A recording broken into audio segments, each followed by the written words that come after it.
வாழ்க வையகம், வாழ்க வையகம், வாழ்க வளமுடன். குரு வாழ்க, குருவே துணை. சிந்தனையை, உடல் நலத்தை சீரமைத்து உய்வித்த குருவின் பாதம் பணிகின்றேன். நாம் வெறுத்து ஒதுக்கும் உடல் கழிவான மலத்தினை தவறுதலாக மிதித்துவிட்டால் நாம் என்ன செய்வோம்?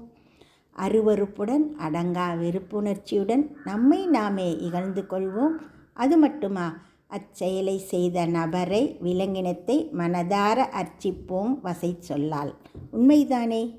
ஆனால் நம் அருட்தந்தை ஏன் இந்த வெறுப்புணர்ச்சி என ஆராய்கிறார். இந்த வெறுப்புணர்ச்சி அசிங்க உணவு நீங்குவதற்காக சிந்திக்கின்றார். அச்சிந்தனையில் மலர்ந்ததுதான் உடல் கழிவு என்ற கவிதை. நீயே உன் உடல் கழிவை நிந்தித்து பழிக்கின்றாய்.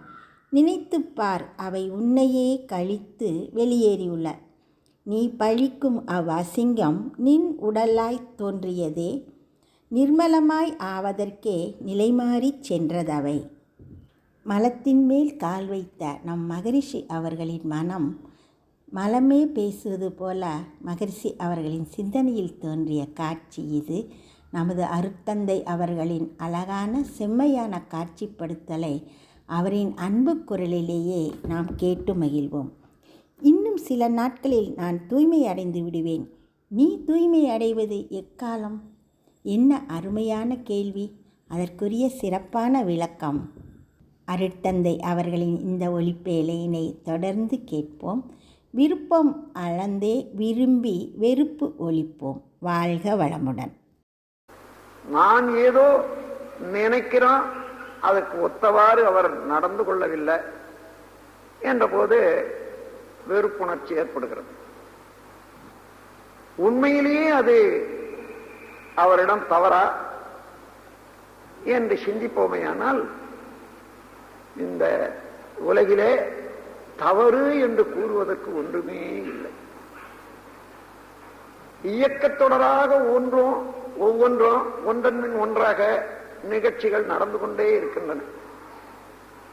நாம் எந்த நிலையிலே அறிவை வைத்துக்கொண்டு நின்று நோக்குகிறோமோ, நாம் நோக்கக்கூடிய கோணத்துக்கு தக்கவாறு நல்லதாகவோ கெட்டதாகவோ புரியும். அது நம்முடைய மனத்திலேதான் அது தவறு இருக்கிறதே தவிர, நாம் வெறுப்புணர்ச்சிக்குரிய பொருள் உலகத்திலே ஒன்றுமில்லை. ஒரு நாள் நான் தாம்பரம் ரயில்வே ஸ்டேஷன்ல இறங்கி நடந்து வெளியே சென்று கொண்டிருக்கிறேன். யாரோ மலங்கழித்திருக்கிறார்கள், அங்கே தெரியவில்லை. கொஞ்சம் இருட்டு, கால் செருப்போடு அழிந்து விட்டது.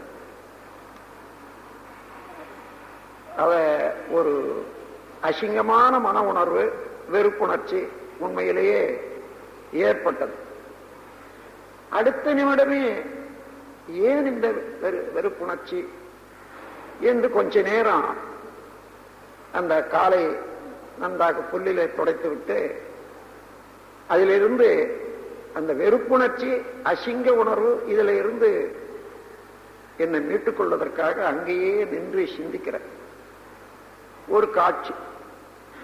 இந்த மலமே பேசுவது போல, அப்பா ஏன் என்னை பார்த்து இவ்வளவு வெறுப்படைகிறாய்?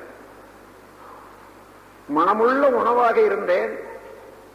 உன்னை போல ஒருவரிடத்துல சேர்ந்த போது, வெளிப்பட்ட போது இந்த நிலையோட வந்திருக்கிற.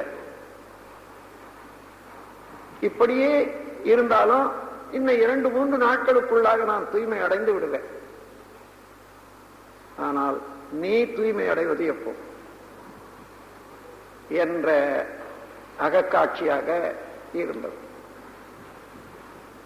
அப்பொழுது வெறுப்புணர்ச்சிக்கு என்ன காரணம்? எதுவோ நல்லது கெட்டது, இதுதான் சரி அதுதான் சரி என்று நாம் ஏதோ ஒரு முடிவு வச்சிருக்கோம். அந்த முடிவு தவறான முடிவாக கூட இருக்கலாம். அந்த முடிவில் இருந்து ஒப்பு நோக்கி பார்க்கிற போது நல்லதெல்லாம் கூட தீயதாக உணரும்.